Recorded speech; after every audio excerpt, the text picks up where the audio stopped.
In a small town nestled between rolling hills and dense forests, Halloween had long been swallowed by silence.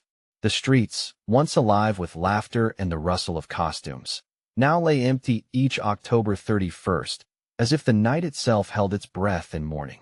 The reason was an old wound, whispered among the oldest residents but never fully spoken aloud. Decades ago, a child had vanished on Halloween night, an orphan who had become a ghostly thread woven into the town's fabric of sorrow. Thomas had arrived in this forgotten place only recently, drawn by a historian's curiosity and a hunger for stories lost to time. He was a man who thrived on uncovering the past's secrets, and the quiet town promised more than its still streets suggested. From his modest cottage near the edge of town, he watched as the days grew shorter and the air turned crisp, the approach of Halloween stirring a peculiar unease among the locals. The town seemed to shrink inward as the night approached. Shops shuttered early, and doorsteps remained bare of festive decorations. Thomas noticed the absence of children's footsteps, of the usual clatter of candy wrappers, and the excited chatter that marked this night elsewhere. Instead, a heavy silence settled, broken only by the occasional rustling of dry leaves skittering across empty sidewalks. Neighbors, though polite, offered only cautious smiles when he asked about the town's Halloween customs. "It's different here," one elderly woman said, her eyes distant. "Ever since the child disappeared, we've kept the night quiet, out of respect and fear." Another, a man who ran the local hardware store, warned him with a grave nod. "Some things are better left alone, especially on that night." Thomas found himself drawn to the mystery despite the warnings. Each evening, as the clock neared midnight, a pattern emerged, two soft, deliberate knocks at his front door. The sound was faint but unmistakable, echoing in the stillness of the night. It was always the same, a pair of taps, measured and insistent, yet no one was ever there when he opened the door. At first, he thought it a prank or perhaps the wind playing tricks. But as the nights passed, the knocks became a ritual, a whisper from the darkness that he could not ignore. The townsfolk's avoidance of Halloween, the chilling silence, and these mysterious knocks all seemed pieces of a puzzle Thomas was determined to solve. On the eve of Halloween, the town's eerie transformation reached its peak. Windows remained shuttered, and the streets were deserted under a sky heavy with clouds that swallowed the moonlight. Thomas sat by his fireplace, the flickering flames casting long shadows against the walls, pondering the story of the missing orphan, a child lost to the shadows of a night that had been meant for celebration. He delved into the town's archives, piecing together fragments from yellowed newspapers and brittle photographs. The child, a little girl named Evelyn, had been an orphan living in the town's care decades ago. The night she disappeared was marked by a storm, a Halloween that had turned tragic and silent, leaving behind a community forever changed. Despite the chill that clung to the air, Thomas resolved to face the night's quiet alone. As midnight approached, he sat by the window, eyes fixed on the door, waiting for the familiar knocks. When they came, soft and precise, his heart quickened, not with fear, but with an urgent longing to understand. He opened the door to find only the empty night, the wind stirring the fallen leaves at his feet. Yet the sense of being watched lingered, a presence just beyond sight. The town's silence was not mere absence, but a protective shroud, concealing secrets buried in time and shadow. Thomas's mind raced with questions as he closed the door and turned back inside. Who was knocking? Why did the town shun this night? And what had become of Evelyn, the orphan whose disappearance had silenced an entire community? The clock ticked on, indifferent to the mysteries it measured. Outside, the wind whispered through the trees, carrying the echoes of a past that refused to rest. In that quiet moment, Thomas felt the weight of the town's grief settle around him, a palpable reminder that some stories waited patiently until the right moment to be told. That year, Thomas decided he would not let the knocking go unanswered. The townsfolk had warned him, their eyes clouded with a mixture of pity and fear, urging him to ignore the summons and let the silence remain unbroken. But something deeper stirred within him, a restless need to face the unknown, to break through the veil that had long shrouded the night. As the clock edged toward midnight on Halloween, Thomas sat by the window, heart pounding with a mixture of anticipation and unease. The air was thick with a chill that seemed to seep into his bones, and the flickering candlelight cast trembling shadows across the walls of his small living room. The first knock came, soft but distinct, followed by a second, deliberate tap. He rose slowly, every nerve alert, and crossed the room to open the door. On the threshold stood a child unlike any he had imagined. Pale and quiet, with eyes as deep and dark as a moonless night, she clutched a ragged doll, its fabric worn and stained by time. Her small frame was wrapped in a thin, threadbare dress that fluttered despite the still air. She looked up at him, her voice barely above a whisper. "Have you seen my mother?" Thomas felt an unexpected pang of sympathy, mingled with a creeping dread. The child's presence was at once haunting and heart-wrenching, as if she carried the weight of years lost to silence. He stepped aside, inviting her in without fully understanding why. The door closed behind her with a soft click that seemed to echo in the quiet room. Inside, the atmosphere shifted. The air grew colder, and shadows deepened, flickering against the walls like restless spirits.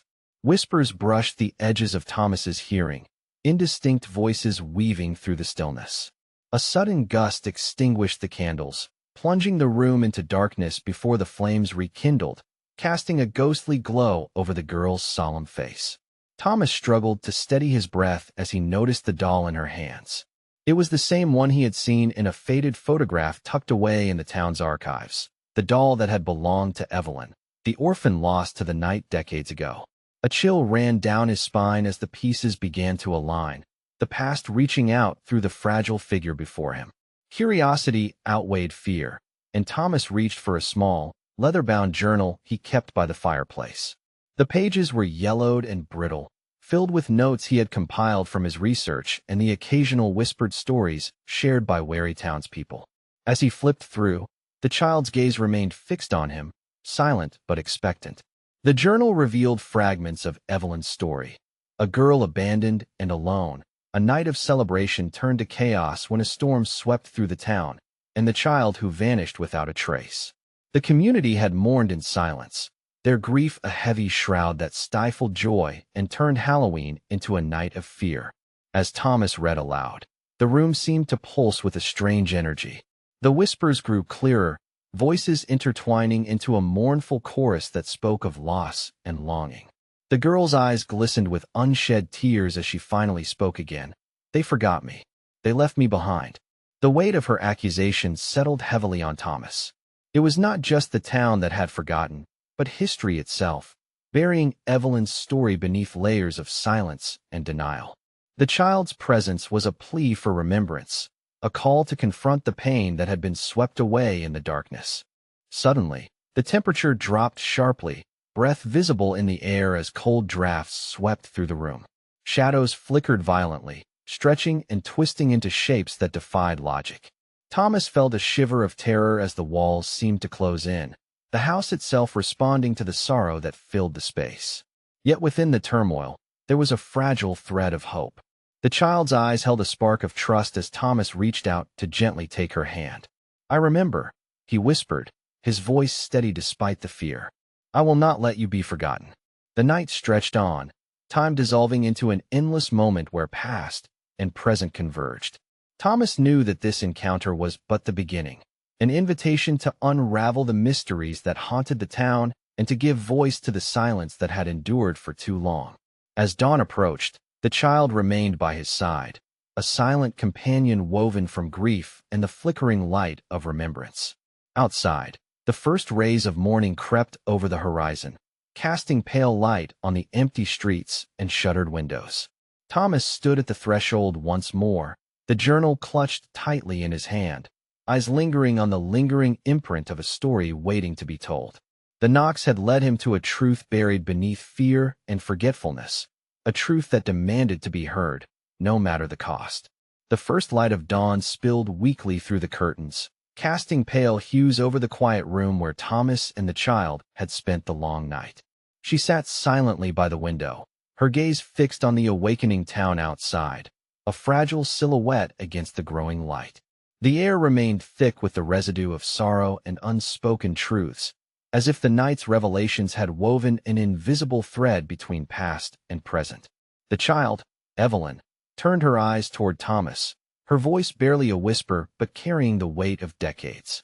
"You were supposed to save us," she said, the accusation lingering in the space between them like a haunting refrain. It was not anger but a profound sadness, a sorrow born from being forgotten and abandoned, left to wander the shadows of a town that had turned away. Thomas felt the weight of those words settle deep within him, a crushing burden that transcended time. The town's silence had been a shield, but also a chain, binding Evelyn's spirit in endless limbo. He realized then that his role was not merely that of a historian uncovering facts, but of a witness bearing the responsibility of remembrance. As the morning light strengthened, the atmosphere shifted. The room, once heavy with cold and shadows, seemed to breathe with a tentative hope.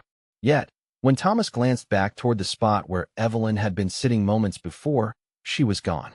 The only trace left was a pair of small handprints, faint but unmistakable, burned into the wooden door, a ghostly imprint that seemed to pulse with the memory of her presence.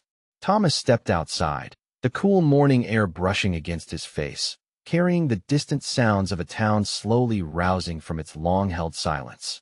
The streets remained empty, windows shuttered, as if the town itself hesitated to face the day after a night steeped in sorrow and forgotten truths. He pressed his palm against the door where the handprints remained, their warmth a stark contrast to the chill that lingered. It was a reminder that some stories refuse to fade, etched not only in wood, but in the collective memory of those willing to see. Determined to confront the town's buried guilt, Thomas made his way toward the center of the village. The townspeople moved quietly, their eyes avoiding his as if the night's events had unsettled a fragile peace.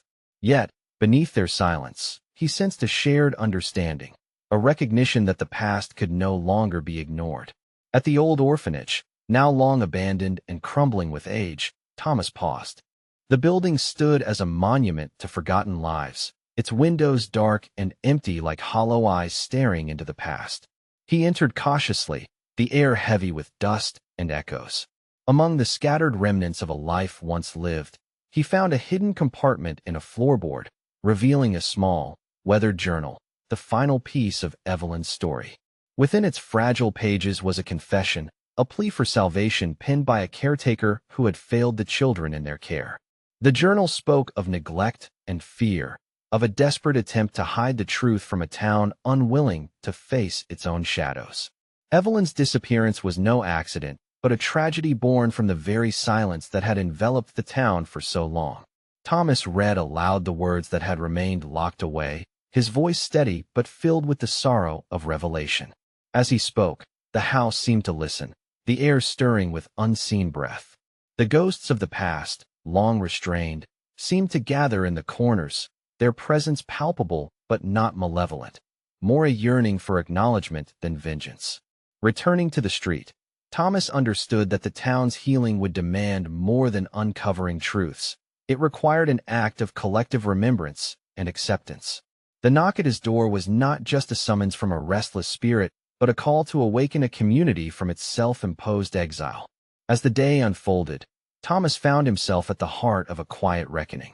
Conversations that had been avoided for decades began to surface, whispers of regret, stories of loss, and tentative steps toward forgiveness. The town streets, empty for so long on Halloween night, hinted at the possibility of renewed life and remembrance. Yet, the lingering handprints on his door served as a solemn reminder. The past was never truly gone. It lived in the shadows and in the hearts of those who remembered, waiting for the moment to be seen and heard. Thomas knew that Evelyn's story was now part of his own, intertwined with the fate of the town. The journey toward healing was just beginning, a delicate balance between mourning and hope, silence and voice. And as the sun climbed higher, casting light upon the quiet streets, the echoes of a child's plea resonated still, a call not only to remember, but to save, in the enduring twilight between past and present.